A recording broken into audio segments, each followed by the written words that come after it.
Papal ഡെലിഗേറ്റിന്റെ കൽപ്പന പ്രകാരം August 9-ാം തീയതി ഞായറാഴ്ച, അതായത് ഇന്ന്, ഇവിടെ ഏകീകൃത കുർബാന അർപ്പിക്കാനാണ് ഞാൻ ഉദ്ദേശിച്ചിരുന്നത്. അതിനനുസൃതമായി ഇന്നലെ തന്നെ ഇടവകയിലെ പലരുടെയും വാട്സപ്പ് ഗ്രൂപ്പുകളിലൂടെ ഇന്ന് രാവിലെ 9:30-ക്ക് ഇടവക അംഗങ്ങൾക്ക് മാത്രമായിട്ട് വിശുദ്ധ കുർബാന, അതായത് ഏകീകൃത കുർബാന ഉണ്ടായിരിക്കുമെന്ന് അറിയിപ്പ് കൊടുത്തിരുന്നു. അതനുസരിച്ച് ഇവിടുത്തെ അൾത്താര ശുശ്രൂഷകനെ ഞാൻ വിളിച്ച് കാര്യങ്ങൾ നിർദ്ദേശിച്ചിരുന്നു. 9:30-ക്ക് ഒരു കുർബാന മാത്രമേ ഉണ്ടാവുകയുള്ളൂ, അതിനുശേഷം വേറെ കുർബാന ഉണ്ടാവുകയില്ല. അതനുസരിച്ച് കപ്പ്യാർ ഇന്ന് രാവിലെ 8:05 ആയപ്പോൾ പള്ളിയുടെ കവാടത്തിൽ നിന്ന് എന്നെ ഫോൺ ചെയ്ത് പറഞ്ഞത് എൻ്റെ വണ്ടിയും എന്നെയും പള്ളി കോമ്പൗണ്ടിലേക്ക് പ്രവേശിക്കാനായിട്ട് അവർ അനുവദിക്കുന്നില്ല, അതുകൊണ്ട് എനിക്ക് പള്ളിയകത്തേക്ക് പ്രവേശിക്കാൻ സാധിക്കുന്നില്ല. അപ്പോൾ കപ്പ്യാരെ ആദ്യം അവർ തടഞ്ഞു. കൂടാതെ എന്നെ പ്രവേശിപ്പിക്കാതിരിക്കാൻ ഈ അതിരൂപതയുടെ വിവിധ ഇടവകളിൽ നിന്ന് ആളുകൾ എത്രയും വേഗം ഇവിടെ ഒരുമിച്ച് കൂടണമെന്നുള്ള ഒരു ശബ്ദ സന്ദേശം അവർ ഇന്നലെ തന്നെ അയച്ചിരുന്നു. ആ ശബ്ദ സന്ദേശവും എനിക്ക് കിട്ടി.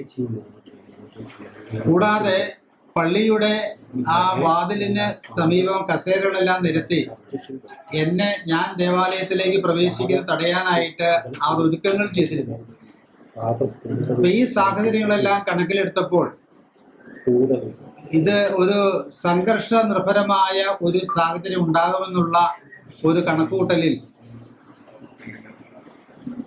സംഘർഷ നിർഭരമായ സാഹചര്യത്തിൽ കുർബാന അർപ്പിക്കുന്നത് ഭംഗിയാവില്ല എന്ന് ഞാൻ തീരുമാനമെടുക്കുകയും അതനുസരിച്ച് ഞാൻ താഴേക്ക് കുർബാനയ്ക്കായിട്ട് പോകാൻ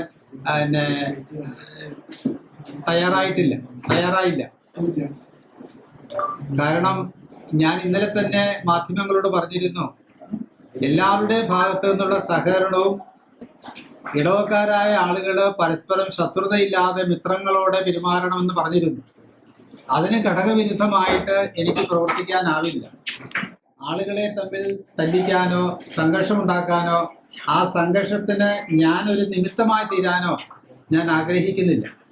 അതുകൊണ്ട് ശാന്തമായ ഒരു അന്തരീക്ഷത്തിലാണ് കുർബാന പ്രാർത്ഥനയെല്ലാം നടക്കേണ്ടത്. അതിന് വിരുദ്ധമായിട്ടുള്ള ഒരു സാഹചര്യം ഇവിടെ നിലനിൽക്കുമ്പോൾ ഞാൻ ഒരു വിവേകത്തോടെ പെരുമാറേണ്ടത് എൻ്റെ ധർമ്മമായിട്ട് ഞാൻ കരുതി ഞാൻ കുർബാന അർപ്പിക്കാനായിട്ട് മുതിരുന്നില്ല എന്നുള്ളതാണ്. ഇവിടെ ഒരു സംഘർഷാവസ്ഥ സൃഷ്ടിക്കേണ്ടത് ഇതിനെ എതിർക്കുന്നവരുടെ വലിയൊരു ആവശ്യമാണ്. കാരണം ഞാൻ താഴേക്ക് വരികയും എന്നെ തടയുകയും അത് മാധ്യമങ്ങൾ പകർത്തുകയും അത് ലോകം മുഴുവൻ പ്രചരിപ്പിക്കുകയും ചെയ്ത് ഇവിടെ ഏകീകൃത കുർബാനയ്ക്ക് എതിരാണ് എല്ലാവരും എന്ന് വരുത്തി തീർക്കേണ്ടത് അവരുടെ അനിവാര്യമായൊരു ആവശ്യമായിരുന്നു. അതിന് ഒരു ഇരയായി തീരാൻ ഞാൻ ആഗ്രഹിക്കുന്നില്ല. കാരണം നമുക്ക് ആരോടും പിണക്കമില്ല, ശത്രുതയില്ല, സംഘർഷം ഉണ്ടാക്കണമെന്ന് ആഗ്രഹവുമില്ല. അപ്പോൾ സമാധാനത്തിൻ്റെ പാത എല്ലാവരും സ്വീകരിക്കണം. ക്രിസ്തീയമായ മാർഗമാണ് എല്ലാവരും സ്വീകരിക്കേണ്ടത്. ഈ പള്ളിയുടെ കീഴിലുള്ള മറ്റൊരു പള്ളിയാണ് വടുതല തിരുഹൃദയ ദേവാലയം. അവിടെയും ഈ ഏകീകൃത കുർബാന ചെല്ലുന്നതിന് അവിടെയുള്ളവര് തടസ്സം പറഞ്ഞ സാഹചര്യത്തിൽ അവിടെ കുർബാന അർപ്പിക്കേണ്ടതില്ല എന്ന് അവിടേക്ക് പോകുന്ന സഹവികാരിയോട് ഞാൻ പ്രത്യേകം നിർദ്ദേശിച്ചിരുന്നു. ഇനി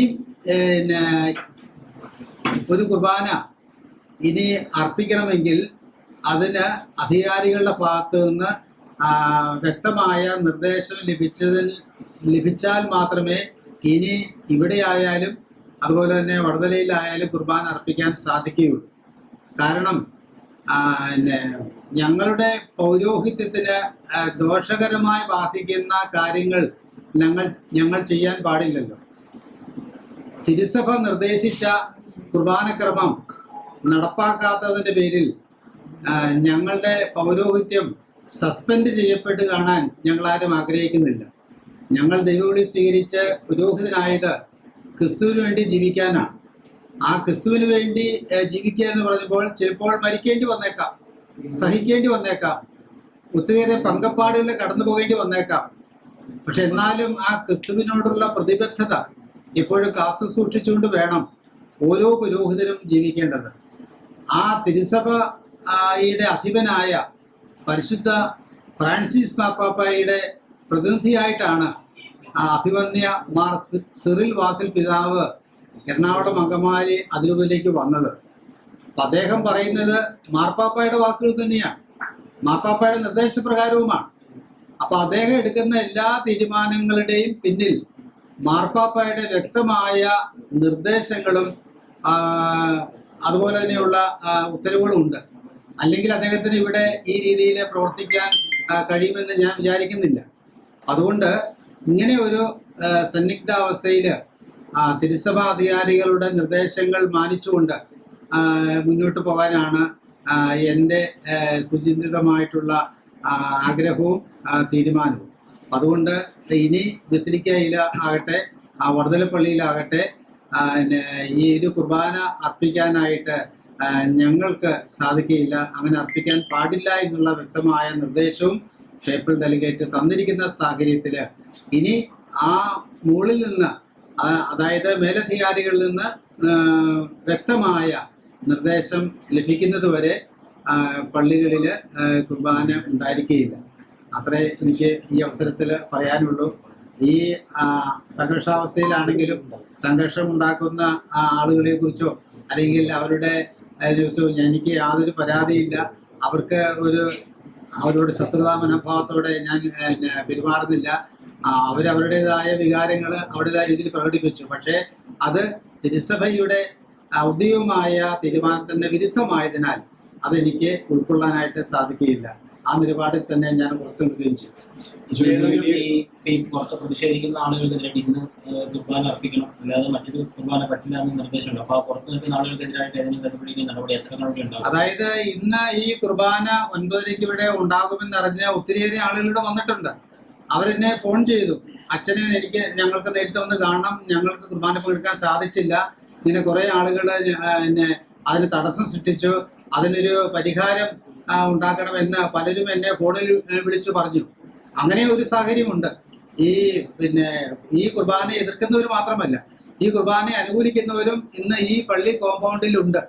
അവരും എന്നെ കുറച്ചു മുമ്പ്, നിങ്ങൾ വരുന്നതിന് തൊട്ട് മുമ്പ് എന്നെ വിളിക്കുകയും എൻ്റെ അഭിപ്രായം തേടുകയും ചെയ്തിട്ടുണ്ട്. അപ്പം അവരോട് വ്യക്തമായി ഞാൻ പറഞ്ഞു, സംഘർഷമൊന്നും ഉണ്ടാക്കരുത്, ശാന്തരാവണം, ഇതിനൊക്കെ പരിഹാരം നമ്മുടെ സഭാ മേലധികാരികൾ ഉണ്ടാകും, അതുവരെ ക്ഷമയോടെ കാത്തിരിക്കാനാണ് പറഞ്ഞിരിക്കുന്നത്.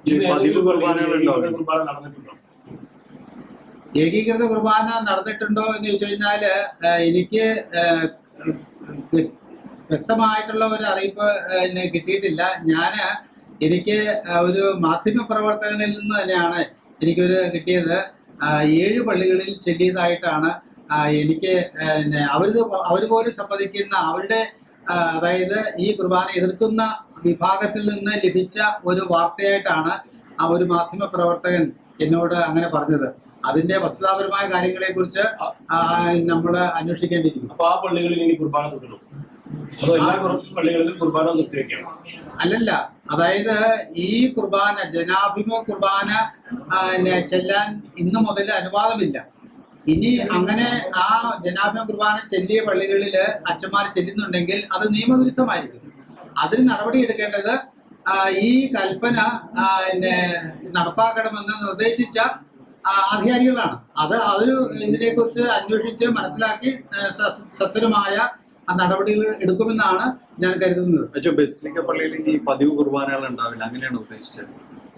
അതായത് ഇനി കുർബാന ഏകീകൃത കുർബാനയല്ലാതെ മറ്റൊരു കുർബാനയും ചെല്ലാനായിട്ട് അനുവാദമില്ല, ചെല്ലരുതെന്നാണ് പറഞ്ഞിരിക്കുന്നത്. ഈ ചടങ്ങുകൾക്കൊക്കെ എങ്ങനെയായിരിക്കും? ചടങ്ങുകൾക്ക് എല്ലാം, അതായത് ബസിലിക്കയുടെ കീഴില് വടുതലയുണ്ട്, ഇവിടെ സെന്റ് മേരീസ് കോൺവെന്റിലെ ഞായറാഴ്ചകളിലെ വേദപാഠമുണ്ട്, അവിടെ കുർബാനയുണ്ട്, അവർ സെമിത്തേരിയിലുണ്ട്. കുർബാന എല്ലാ ദിവസവും ഞായറാഴ്ച ഒഴിച്ച് മറ്റെല്ലാ ദിവസങ്ങളും സെമിത്തേരിയിലുണ്ട്. അവിടെയൊക്കെ ഇത് ബാധകമാണ്. സെന്റ് മേരീസ് കോൺവെന്റിൽ ഇന്ന് രാവിലെ ഉണ്ടായിരുന്നു, കുർബാന ഉണ്ടായിരുന്നു.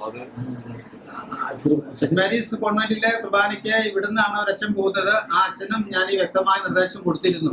അച്ഛൻ ഈ കുർബാന ചെല്ലാൻ സാധിക്കുന്നില്ലെങ്കിൽ ചെല്ലരുതെന്നാണ് ഞാൻ അദ്ദേഹത്തിന് കൊടുത്തിട്ട് നിർദ്ദേശം. അപ്പൊ ഞാൻ അദ്ദേഹത്തെ കണ്ടില്ല. അദ്ദേഹം അവിടെ എന്താണ് സംഭവിച്ചതെന്ന് എനിക്ക് അറിഞ്ഞുകൂടെ.